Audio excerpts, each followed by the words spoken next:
series of trials in Newcastle which jailed 18 people for child sexual exploitation, but ministers now concede this is not a problem limited to any one place.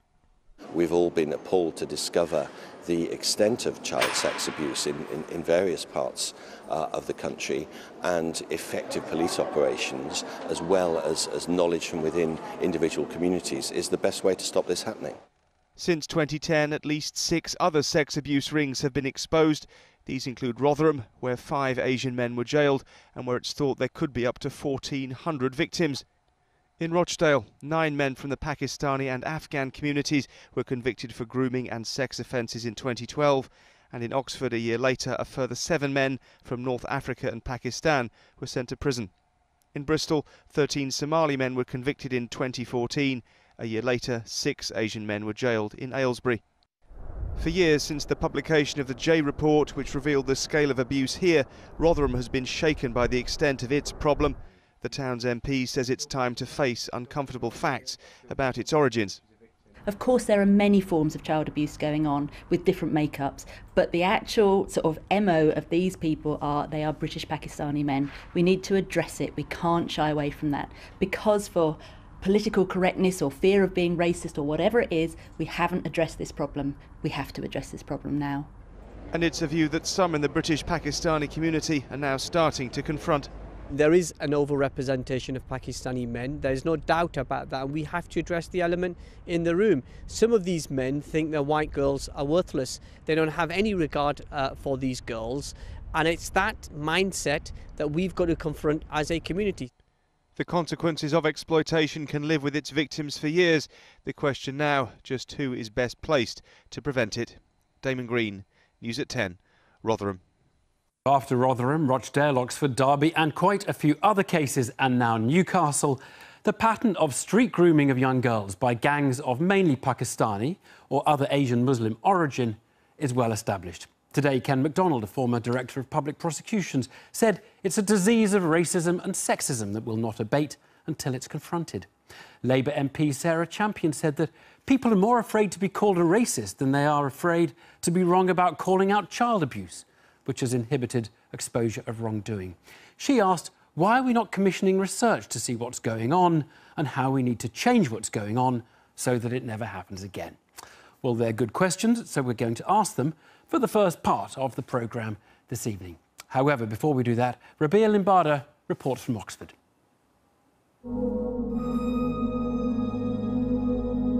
Isa Musavi, Muhammad Ali, Nasher Uddin, Monjur Chowdhury, Tahirul Alam, Habibur Rahman, Badrul Hussain, just some of the 18 men and 1 woman who were convicted of abusing girls in Newcastle. The men convicted were mainly British-born and came from Bangladeshi, Pakistani, Indian, Iraqi, Iranian and Turkish communities. A report in 2011 by the Child Exploitation and Online Protection Centre identified over 2,000 potential localised grooming offenders. Ethnicity data was only available for 1/3. Of these, 49% were white and 46% Asian. These figures include both group and individual cases of grooming. But they're stark when you consider that the UK Asian population is around 7%. Emergency. I could hear a woman getting slapped about next door to my room. A police call made by a guest who was so concerned about what he could hear in the room next door to him at a guest house in Oxford. In 2013, 7 men were jailed for abusing 6 girls in Oxford over an 8-year period. In that case, known as Operation Bullfinch, 2 of the men were of East African origin and 5 Pakistani. A serious case review in 2015 called for research into why a significant proportion of people convicted in these kinds of cases are of Pakistani and/or Muslim heritage. But so far, that research hasn't been forthcoming. The Muslim community in Oxford are still trying to answer those questions themselves. I think quite often their fathers are very disconnected from what it's like to grow up in England. They've come from back home. And so these boys are trying to navigate themselves through an awful lot of emotions and challenges, and their fathers can't give them the right guidance or the right advice. so they find it elsewhere, and quite often that leads to bad company. Here in Cowley Road, many of the victims of the grooming gang were picked up. Girls as young as 11 plied with alcohol and drugs and subjected to the most appalling sexual abuse. There have been efforts by community groups and religious leaders to get people to talk openly about what happened, but many say not enough is being done. We should stop pussyfooting about and say, listen, these are Asian men. These are not Asian, but are they Japanese? Are they Korean? Are they Malaysian? No, they are Muslim of Pakistani extraction, Bangladeshi descent, Turkish connections, whatever. Why are we afraid to say they are Muslim?